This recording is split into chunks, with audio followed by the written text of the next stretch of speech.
What's up, folks? Let's talk about being a side character in your own story, or rather an Animate Guardian of Smiting buffer. So we are the buff for our Animate Guardian of Smiting, and he does all the damage.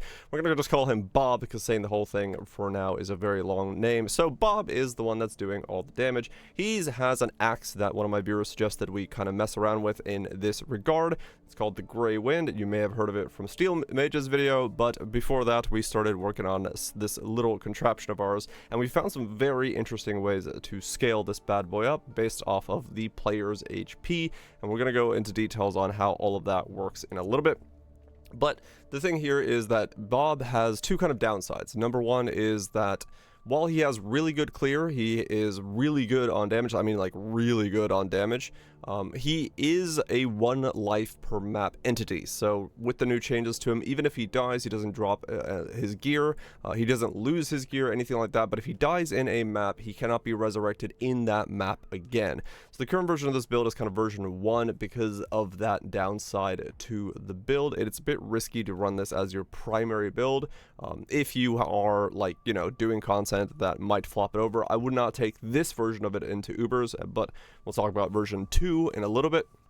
I haven't tried version 2 yet. I just came up with it like 30 minutes into the last evening stream, so we're gonna have to give that another video after this. But I wanted to talk about all the cool interactions in this one. So the Bob is very good at clear, very good at damage, very good at doing its thing, and he's actually really cheap to put together, which is kind of the insane part about this entire setup, is that it comes together very, very cheaply, and I think version 2 is going to be even cheaper. But it's very fun. It's a very fun build to play. I've been having an absolute blast with it, and I wanted to kind of showcase it and talk about what is going on, how we're doing this, and how things are being kind of put together. So let's get into it. This is Bob. Bob is an Animate Guardian of Smiting. He is linked to elemental damage, fire pen, multi-strikes, awakened minion damage, and critical strike damage. Now, first thing we're going to do is pop over to Bob's gear. So Bob is wearing the Grey Wind. It's an axe that has attacks with this weapon have added fire damage equal to 12% of the player's maximum life. Now, when you give an item like this to an entity like an Animate Guardian, the player's max life is looking at your max life. It's gonna be looking at your max life total for its max life variable. So in that case, when we give this to our Animate Guardian, we then stack life, and it gets that value from our life. The same thing with Rathpith. He's also wearing a Rathpith. Does 5% increased spell damage per player max life is looking at my max life. It is looking at the 13,000 life that I have and giving it a scaling vector based off of my max and off. Not off the Animate Guardians, but mine. But you're saying spell damage and an axe. That doesn't make any sense. That's right, because we give it a crown of eyes. So increases and reductions to spell damage apply to attacks at 150% of their value. So now the Grey Wind is giving him base damage, and it's also giving him spell damage, which is scaled at 150% of its value into attack damage. So now you're seeing kind of where this is coming from, because it has this power from the Grey Wind. It has the scaling from the Rathpith being converted. You're getting a lot of base and a lot of increase. We're talking like 1800 increase on a base that is really, really big. So from there, we give him a Garb of the Ephemeral. We could give him a Growthcall's Pelt, we could give him a Doppelganger's Guise, but Garb of the Ephemeral has an interesting effect of the fact that it can get Divinity Charges. So Divinity Charges, normally if you're looking for a Bob that is just a buff stick that walks around with you and gives you a bunch of fours, don't really matter. In this case, a Garb of the Ephemeral giving Divinity Charges not only gives him a lot of tank when he's up and running with it, we can get the implicits for increased crits like I got here, so he has a better base crit chance, but that Divinity Charge, when he charges up and goes Super Saiyan, he is doing a lot more damage. The average damage of having a Garb of the Ephemeral on a Bob is about 37.5%. I have that in the other pub. And that pushes his damage way through the roof as a result of how that works. So Garb of the Ephemeral is really good on him. If you can get him to survive in the beginning, I would use a Growthcall's Pelt, maybe with the Foulborn for attack damage, or a Doppelganger's Guise to give him that like defensive layer, because it's going to be somewhat necessary at first. The next thing I have on him is Val Strikes. Non-Val Strike skills have 2 additional targets. For enemies, this does seem to work with the smite of Animate Guardian. This makes him have a much bigger clear area, so hives, breaches, things of that nature have not been a problem with this guy. He clears the entire screen in like an attack. It's very, very good, works well, but these are kind of expensive, so I would go with 1 additional strikes to begin with, because you can combo that with the Legacies of Fury, and that will take care of a lot of the clear that you really have for the build. From there, not only will that give you Scorch, it'll give you the explosions, and that'll give you a bunch of clear as well, so not a problem there. And then the fire exposure from the gloves. The thing is, the axe should be giving exposure, I think, exposure, but we don't know for sure if that is happening. So because of the fact that he should be at max rage, because his max rage is 0, but just to be safe, we put fire exposure on the glove. And realistically, like I said, don't really worry about the +2 additional strikes because you have Legacy of Fury. Just get the 1 additional strikes and a fire exposure and an attack speed, and you're good to go on that. You don't really have to go that much harder on these. Of course, if you want to craft like really giga gloves, by all means, but most of this stuff, the Grey Wind, 10C, Rathpith, 5C, Crown of Eyes with a Leech modifier on it, 5C, Grab the Ephemeral with an attack crit was 80C. These gloves were a divine, but realistically, I would go for 1 additional, so it's a lot cheaper. Legacy Fury, like near perfect ones, 10C. Bob himself is really, really cheap to put together. So then let's get into my gear. And you'll notice I'm also wearing a Rathpith. And this is where things get very interesting. See, we found out that due to a dev post, you can actually give Bob 2 Rathpiths. He can wear a Rathpith, and then you, as a player, can spec Necromatic Aegis and give him a second Rathpith. So now Bob is getting 2 times the spell damage per player max life scaling that he would normally be getting, and it's giving him a massive amount of increased damage overall from the combo of those 2 working together. It's not 100% sure that this is going to stay in the version 2, because there might be more power to be gained in not stacking those 2 things and getting some other stuff going, but this is the way that version 1 was doing it, because this is a very interesting idea. The fact that you can give 2 shields to an Animate Guardian it makes the possibilities of certain elements pretty cool, and if there are other shields or other interactions that would be worth diving into in that regard, that's definitely something to keep in mind for the later on progressions of different builds as well. I did and originally think I was going to be wearing a big ES shield, because, you know, big ES shield, if I were to take this off, would be pushing me up to like 14k of HP, but realistically I ended up going with the Rathpith version because it was very interesting, and then this might change out to not be a Rathpith once things go again to version 2. But overall, very cool interaction to be able to have Necromatic Aegis and give him 2 Rathpiths as a result of that.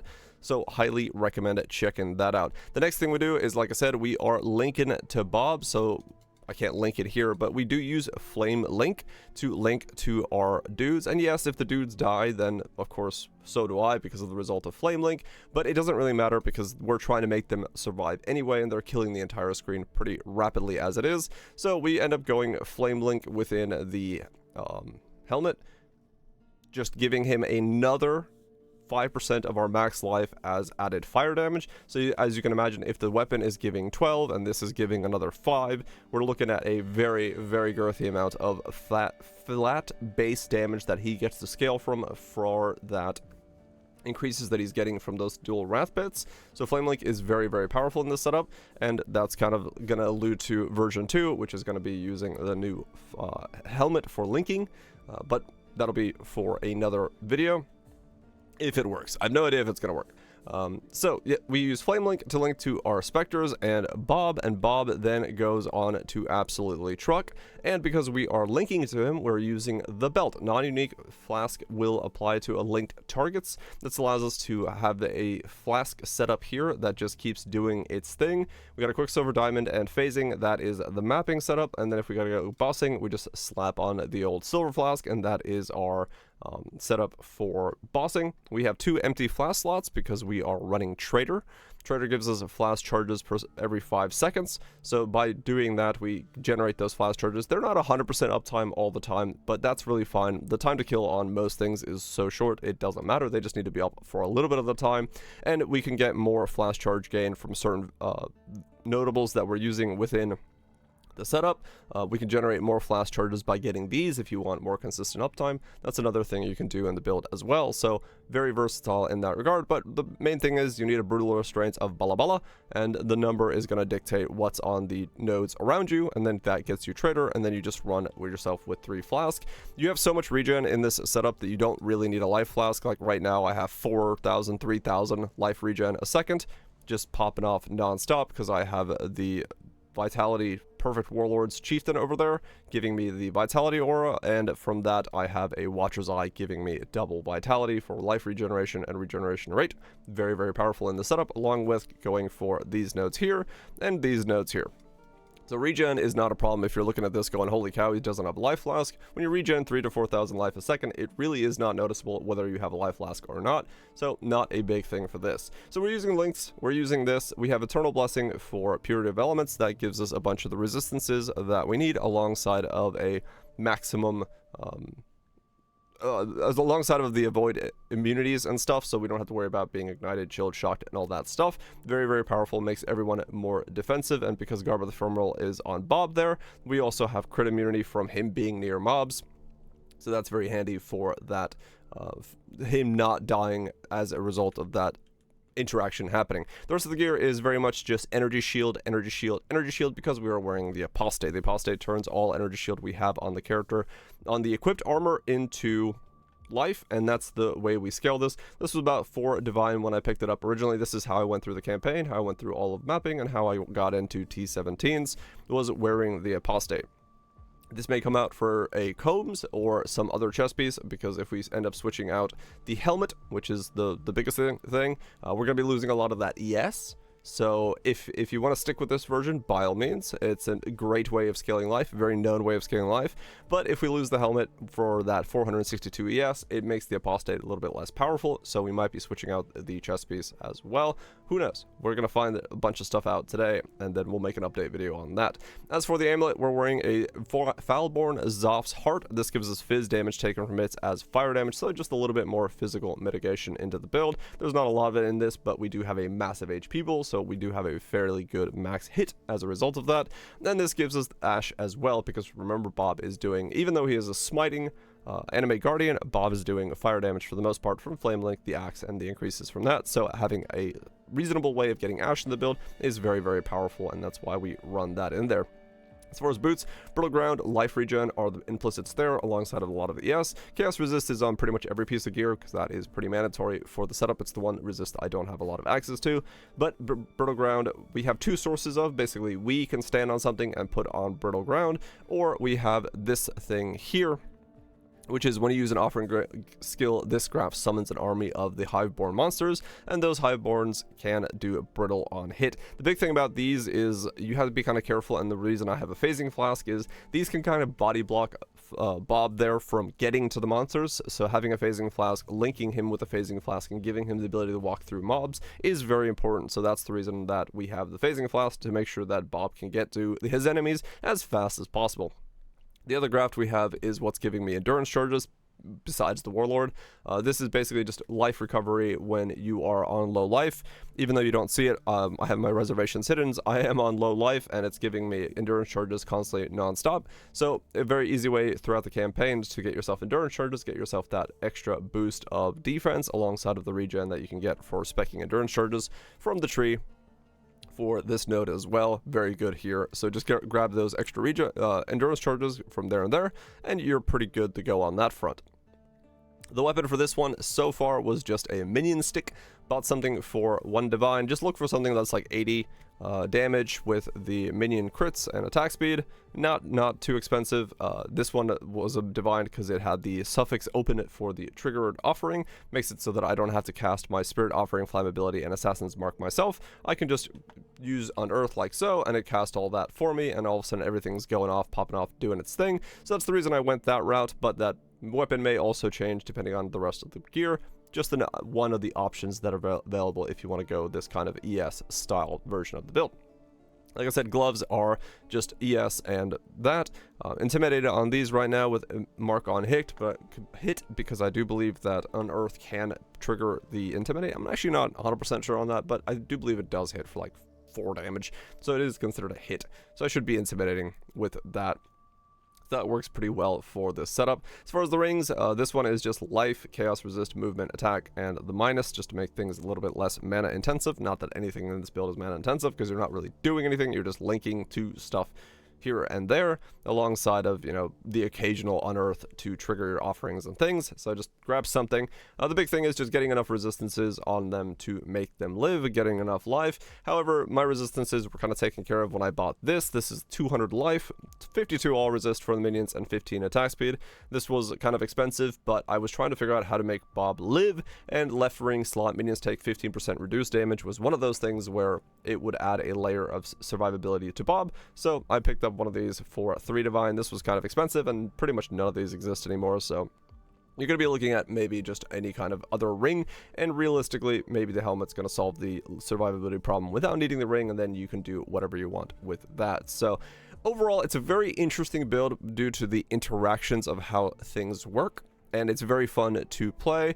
Most of the leveling process was pretty straightforward. You know, go out, get the minion nodes, start getting life nodes, get yourself a gray wind, give it to an Animate Guardian, and just walk through the campaign as you would as normal. This section here is pretty expensive. The Foulborn Dream is now like a divine, and each one of these fire resist tattoos that make this one work is pretty expensive, so this is probably the last thing you'll be putting into the build. But because you have so much resistances coming from places that you put in all the stats for, you have purity of elements in that Eternal Blessing, your resistances on your gear are pretty easy to solve. So you don't have to really think about that much. And then other than that, you are just stacking life. You're going to get life here, you're going to get life there, you're going to get life here. You're going to go for all 6 of the life masteries. A bunch of the offerings for offense is pretty good. You get more offerings, more cooldowns, area effect, cursed enemies, penetrations. All of these are very, very good. Alongside of some of the defensive ones like all max resist will make your minions a lot tankier. So another good thing there. If you need more survivability for your Bob in the beginning, these regen nodes are very good for that until you can really start getting him to leech. There is a buff effect stuff here, but as far as I can tell on pub, it is just better for me to get more HP rather than the buff effect stuff. 5 is really not worth it when I have so much on the axe that scaling 5% here versus scaling the life that gives me both flat and increased is just stronger. But if you want to do link mastery stuff, there is of course link mastery stuff there as well. Those do come in handy. And then, like I said, pretty much you're traveling all the way from here all the way down, grabbing life, grabbing life, grabbing life, more life, and all that stuff is just how the build comes together. Very, very straightforward. Aegis, once you can put Rathpith on yourself if you want to go that route, or if not, you can skip Aegis and go for different options as well. As far as the ascendancies go, I went Commander of Darkness to begin with, which I think is fine. It's one of the easier ones to start with. You got a bunch of resistances, all that stuff. We got Plaguebringer for doing and receiving less damage, which is decently well for the build, alongside of more damage, and then of course the extra as life for the Bob to keep him alive and give him time to regenerate between combats when he has that ES in case things go bad. And of course the 1% damage by your minions to leech. To me, I have essentially then overleech, which means that not only do I have that regen, I have overleech on top of it, which is really, really big, and it gives me a massive amount of recovery really, really quickly for the build. So that's the build as it currently sits. It's very fun. It's an interesting concept with the double Rathpiths. Having him do all the work is very, very cool. Just a very fun time to build that. And overall, I'm really happy with it. I'm actually really happy that it worked out as well as it did in its current form. Now we just got to make Bob live, and once we can make Bob live, we're going to have an absolutely insane build, and I'm looking forward to seeing if we can solve that in the coming days. Thanks so much for watching. If you have any questions or comments, leave them down below. If you want to see what this build is going to look like in the next couple days, check back on the channel. Or if you want to see me try to figure out it on stream, go check out the streams as they are happening daily. Anyway, that's going to be it for me. I'll see you guys tomorrow. Peace.